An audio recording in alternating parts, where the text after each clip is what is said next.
everyone, welcome back to my channel. I hope you're all doing well. It's a lovely sunny Saturday here over in the UK, and I thought I'd get this recorded for you before I take my cup of tea out and sit in the garden. I might as well make the most of this weather whilst we have it. It won't be long before we're into winter over here. Autumn's pretty short. So I'm using what I call my birthday journal today. I just call it that because I made it for myself for my birthday this year. Slowly filling it up. And I went a bit collage mad today. I pulled out lots of scraps, especially lots of these strips, and pretty much filled up the 2 pages here. I was just enjoying myself, so I just kept going really. I seem to be going for all the blues at the moment. I don't know, I go through phases, but at the moment I'm liking the blues. So when I'm going through my collage and just picking out things which grab my eye, I seem to be coming up with all the blues. Now this is masking tape, which I'm just adding into the gaps and in places just to secure the collage down. And overlapping it as well.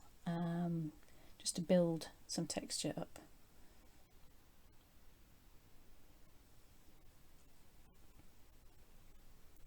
I'm going to grab some gesso and just use that to sort of mute the collage and bring everything together. This is my favourite way to start a page really. I like starting with collage. It just sort of gets the juices flowing, and it's just a nice relaxing way to start really. And the gesso just really helps to sort of uniform it and get it ready for the next layers. And I actually grabbed this coffee, which was just left over my desk, and I didn't bother drying the gesso. I just started splatting the coffee onto the wet gesso, and then grabbed my finger and just here and there blended the coffee into it. And then give it a dry after that. Next I grab a stencil and some iridescent medium, which I don't use very often. It's nice, it's like a modelling paste, but it's got like sort of glistening, pearlescent, whatever it is they make, whatever it is they put in it to make it pearlescent in there. And I'm just putting it over in the 2 corners. I don't know how well it will pick up on camera, how sort of shiny this is. I do hold it up for the camera so that you can hopefully see. But I forget that I've got this stuff and I should really use it more often. There we are, I don't quite really know if you can see it. It's shiny. I give this a dry. I'm very impatient. You can just leave this to dry on its own and you'd get a flatter, more perfect pattern. But I tend to dry it and I let it bubble. I quite like the bubbles. I just added some Stabilo all around a few of the circles. Give it a spray with some water and just add in, just moving it about with a brush a little bit.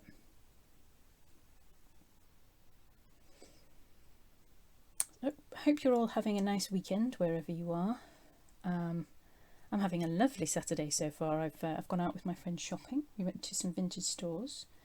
She's just trying to set up her own vintage shop, vintage clothes business, and it was like being out with a personal shopper. It was lovely, really enjoyed it.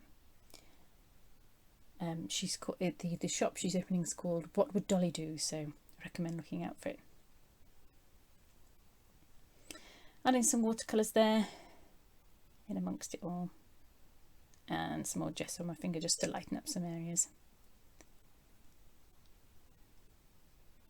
It's been a busy week, all told. I've had lots and lots on, and my virtual art journaling session started up last night, which was great fun. I had 2 lovely groups of ladies that joined me for a live session, and you can still join me. Booking is still open if you want to hop along, and you can actually come along and join me live whilst we journal. There's 5 weeks left, and I'll put all the details in the description below of where you can find those sessions if you want to come along and join me. It's quite relaxed. We just sort of, so it's over Zoom. We just have chats and we do some journaling together, and it's loads of fun. It's a really nice way to finish your week off. Right, here I've just put the book to one side, and I'm grabbing this. This is a photocopy of a photograph and a piece of material, and I'm using the matte medium to do a transfer. So I've added the matte medium over the top of the image and then just stuck it face down onto there, burnishing it a little bit, making sure it's well stuck, and then giving it a dry. Now I'm just wetting it down with water and just rubbing in a circular motion with my fingers to remove the paper and reveal the image. This one came out really well.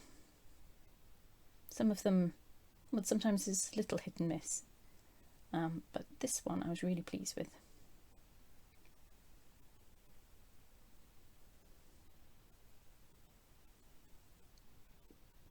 I just re-wet it there. It dries really quickly, so as you're working away, so just occasionally just re-spraying it just to keep it, well, just to make it easier to get the paper off.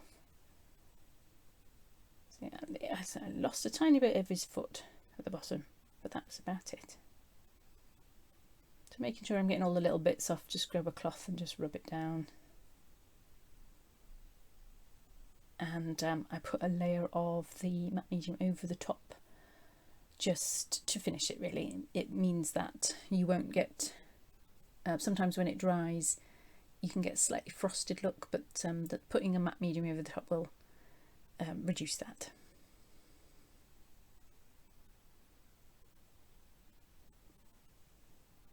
Okay, there we are. And I whiz onto my sewing machine, which I don't show because I can't fit it into the camera, with a few other bits of materials. I sewed it to the page, I added a button, and I also added some words under that flap as well.